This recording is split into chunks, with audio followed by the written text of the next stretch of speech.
And former Governor John Kasich is joining me right now. And I should mention, he is now an esteemed MSNBC political analyst. Good to see you, Governor. What'd you think as you look back at that clip? And when you look back overall on your experience with Trump on the debate stage, can you get a sense of the tone he's going to take on Tuesday when he's debating VP Kamala Harris? Well, first of all, I just talked to a guy today who lives up in Massachusetts, and he said, John, I've always liked you because I watched that debate, and when you didn't agree with things that were being said, you kind of made it clear, you winced, but you never lashed out and got personal. I never did.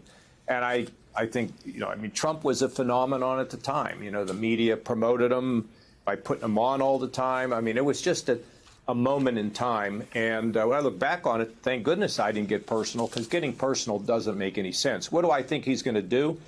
If he was smart, because you asked a lot of good questions to the previous guest, he's going to ask her how she's going to pay for these programs. He's going to ask her about flip-flops, and there are a whole series of them that we saw today, I think, published in Axios, a whole number of them, and that's what he should do. But what's he going to do? Alex, who knows what he's likely to do, because he gets bored very easily. As to her, she's got to keep her cool. This is her opportunity to define herself. Look, everybody in the country knows who Trump is. So trying to introduce new evidence is kind of a waste of time, frankly, in my opinion. What she needs to do is to focus on who she is, why she has the position she has, explain what she's going to do about the economy, because you hit the nail on the head with the last guest when you said it's all about the economy. And it is all about the economy, and we'll see how she's able to present her side and whether Donald Trump can stick to the script and talk about how things were when he was president, because at that point in time, things were economically, they were rosier. Big if. Do you want to put any money on that with me as to whether or not he's going to be able to stick to it, because he's not necessarily known for his discipline?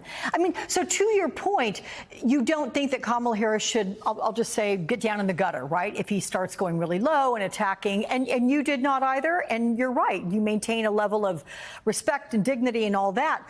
But look at how... I was the last person to drop. Look, I was the last person to drop out, and I dropped out when I realized I couldn't stop him at the convention, but I just don't believe that personal insults. The issues are important.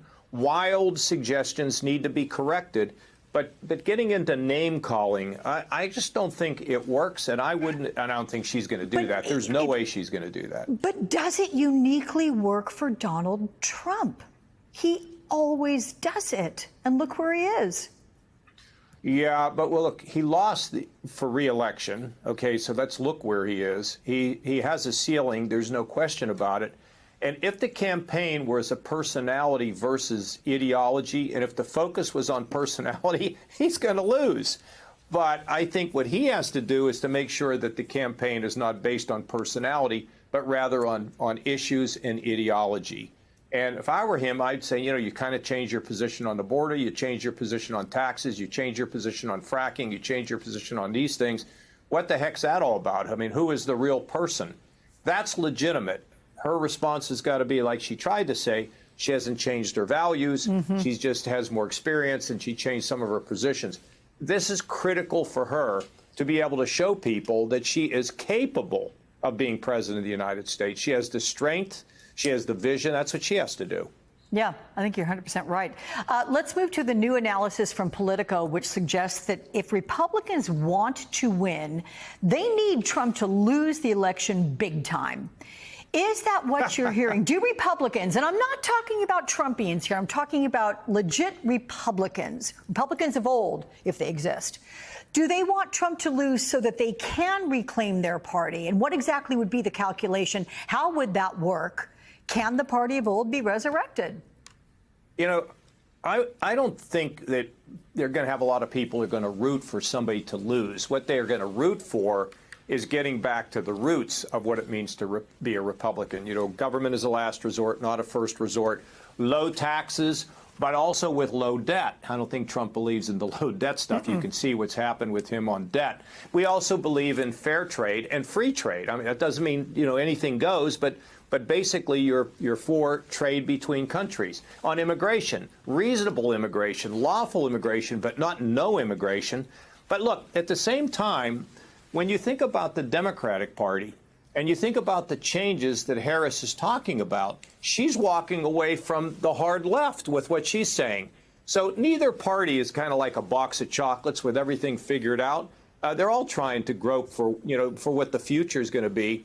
But in terms of what happens with the Republican Party, it's inevitable that it'll change. I just don't know when that'll happen, Alex, to be honest with you. Liz Cheney endorsed VP Harris earlier this week, and then yesterday this happened. Let's take a watch. Dick Cheney, your father, a beloved figure among Democrats for many, many years. Do you, if you know who he will be supporting or who he'll be voting for, do you care to share with us who he might be voting for? Dick Cheney will be voting for Kamala Harris. What's your reaction to that endorsement? For both of them, in fact. Well, How important is it for the Harris campaign? Alex, you have to agree with me. When whoever that was said, Dick Cheney, loved by many, many Democrats, what? That's not, when did that ever happen, Maybe today, I think that was sarcasm. I'm just saying, but go ahead. Yeah. Okay. Well, I didn't get it that way. I try sarcasm. It usually fails, just like it might be now. Where's the surprise? I mean, we knew she was going to endorse Harris. What I'm surprised by, to be honest with you, is it isn't a bigger splash than what I thought it would be. And maybe it's because she's going for Harris, but she wants to preserve her role in the Republican Party. I don't know. In regard to her father, I mean, he's supporting his daughter. I mean, that's the way dads can be. I mean, I support my kids, so there's no surprise to any of this. I mean, do I think it moves anything? I don't. No, I don't think so. So give me your last word on the debate, what you expect, if you think Americans are going to come away, particularly if this is the only debate between the two, which so far it is, if they're going to come away with a clearer sense of whom they support, those that are still stuck trying to figure it out. I don't know that it'll get decided in this one. I hope there'll be more than this one. But, Alex, the other thing is it's not so much what happens during that debate, it's the reporting afterwards. And what she needs to achieve, she needs to achieve this sense that she's got it, that she can do this job, and people can get a better sense of who she is. What he has to do is he has got to show people that he's not going to go tilting off the edge somewhere. So what do I think about it? I know it's going to be a better debate than the last one, which was just shocking. But I'm going to pay a lot of attention to it and figure out where we are when it's all said and done. You and me both. Governor, it's so good to see you. Come see me again soon. Alex, thank you so much. All right.